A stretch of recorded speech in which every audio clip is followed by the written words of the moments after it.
You know, um, I heard David Goggins say one time, I'm training for life. I'm not training for a marathon. I'm not training for a. I'm training for when that wave crashes down. This is the 1 year challenge to the highest version of myself, and I'm almost 6 months into it. And at the beginning of this thing, I said, I'm not a great fit for this company, and I'm going to have some conversations with my boss, and they might lead to my unemployment. And I think that I did that. Um, his excuse for letting me go today was that he can't afford me anymore. Um, I talked about some different options of dropping my pay, and he said, I've never seen that work, you know. But the weird thing about it is like, I spent all day at the office. I spent all week working last week, and nothing, not even a hint that this was coming. And so it makes me think a couple things. One, like, he's not on the level, but we pretty much know that he's not based on his behavior. And two, um, he's known that this was coming, but is just didn't want to tell me. So it's December 2nd, 2019. I'm really grateful that I did some things to put some safety net in place as far as, being able to make money. I don't have a lot of money, I just don't. Like, it's just the way it is. And perhaps he saw my podcast, perhaps, something of that nature. I don't know, you know. I don't really care.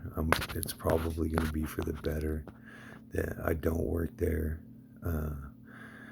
I'm having a hard time working for a person that doesn't practice extreme ownership, a person that doesn't know how to lead people, a person that treats people as tools and not people. And so I'm scared, but I no longer work at Carbon Development. I am, however, a business owner and a contracting B100 contractor's license holder. And so as we move on to the next chapter, like, I'm so excited for the challenge that's about to come. I was getting so fucking stale in that job. Yeah, I was getting so fucking stale in that job. My leadership wasn't growing. My self-awareness wasn't growing. My health wasn't growing. Like, probably the best thing that could have happened to me. I'm not, like, I wish I had a little bit more money to relax on, but is what it is, man. There's always enough, and there's never enough, right? Like, there's never enough. So I normally only do these videos once a week. I put one out yesterday, but I wanted to do another one today just to kind of document this and remind myself that it's through challenge that I grow, that it's through pain that I become willing, through fear that I find the highest version of myself. Everything's been kind of stagnate, and really, I look back at the last couple months and I can see that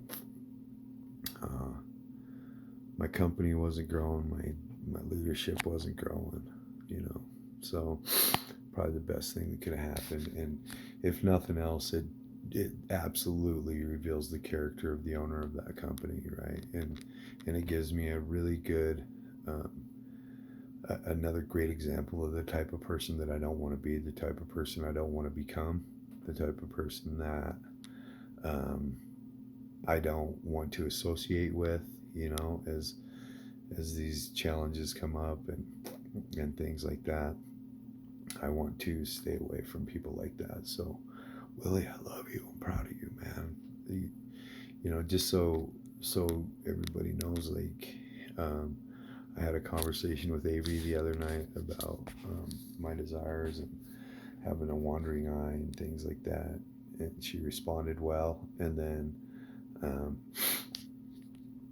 uh, tonight, when this happened, I called my sponsor, I called my dad, and I called my old employer, and all three of them, gave me great feedback. And then I did some service work. I took a meeting into the jail, and I saw Sponsee, and I shared in a meeting about how the steps of Alcoholics Anonymous helped me out to become the person that I am today. And so here we go, man. I mean, what's next? Tomorrow morning, a 3-mile run. That's what's next. Willie, I love you. Thank you. Keep it up.